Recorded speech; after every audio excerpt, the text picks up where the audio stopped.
BKFC85 Trout vs. Palomino 2 happened last Friday, December 5th. In this video, I'll be doing 3 fight recaps of the last 3 fights that I broke down in my last video. Let's get right into the picks that I had for the last card.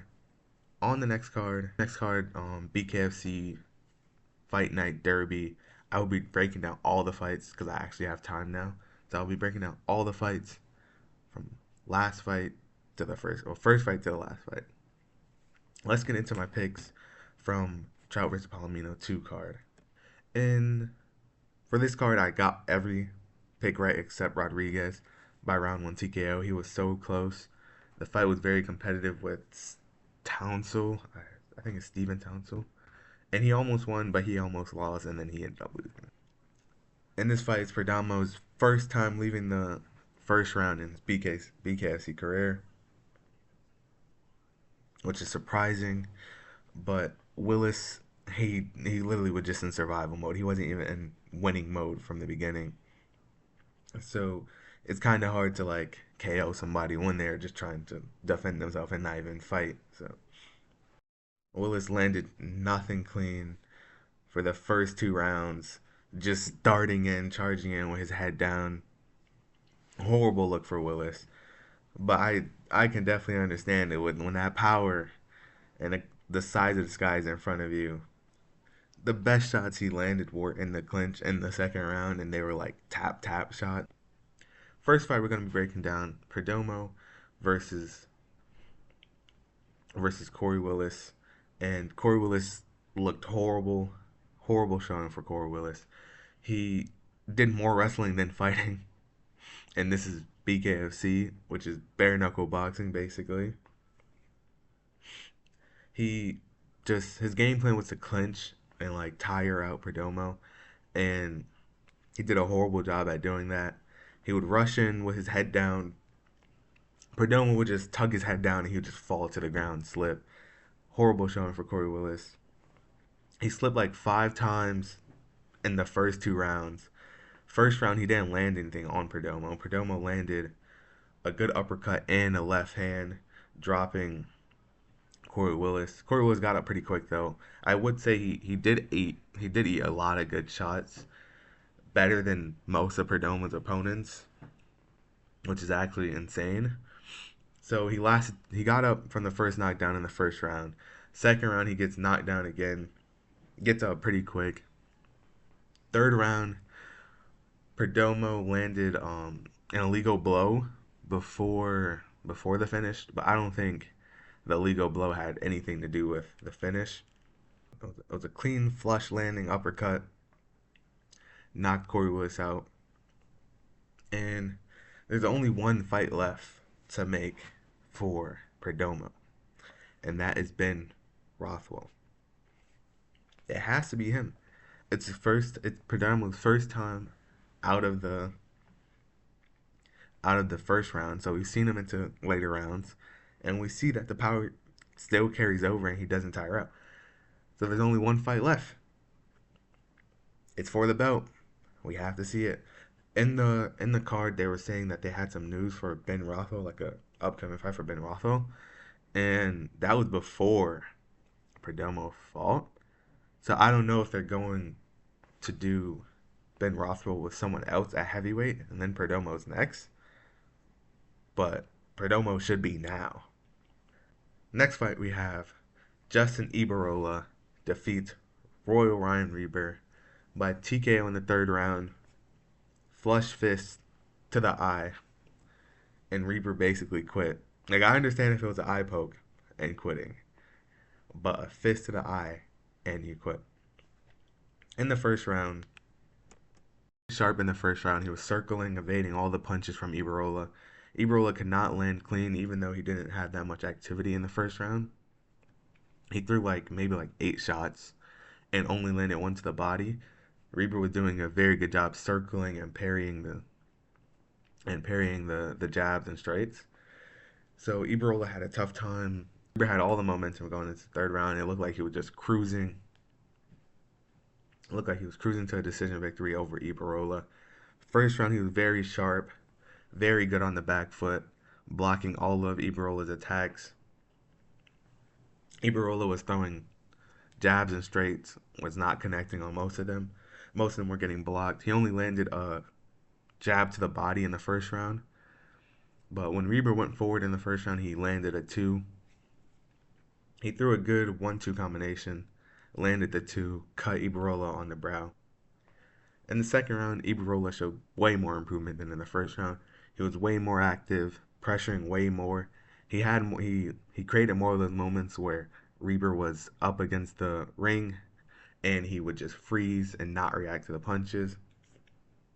But Reber still won the second round. He landed a good straight and a good jab on Ibarrola. Ibarrola couldn't really connect cleanly, but he was more active and he pressured Reber way more than he did in the first round. So it was a very good adjustment from him. And then going into the third round, in round three, Ibarrola really put it together. The activity, the pressure. He backed up Reber to the fence, and then Reber gave one of those moments where he just freezes. Because I'm telling you, he freezes against the fence. I mean, against the ropes. Has those moments where he just freezes. And he gets dropped cleanly by a left hook. Ibarrola continues pouring that pressure on. He gets punished for it by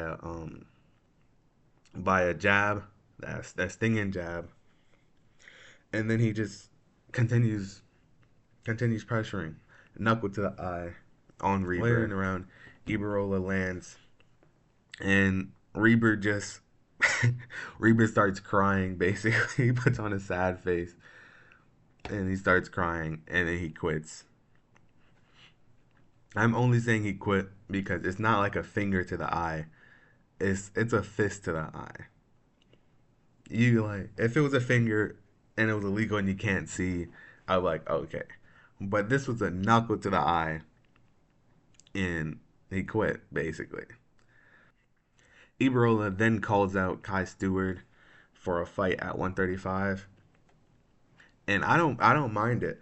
If Kai can come down to 135 and fight, then sure. I don't want to see Ibarrola go up in weight, especially since he just got the belt for another belt. But I don't know if Kai Stewart can make it to 135. But if Kai Stewart can make it to 135, then he should definitely fight Justin Ibarrola. Next up, and lastly, we have Trout versus Palomino 2. And this was an absolute masterclass from start to finish from Trout. He put the beats on Palomino. Just like in the first fight, the same exact thing happened.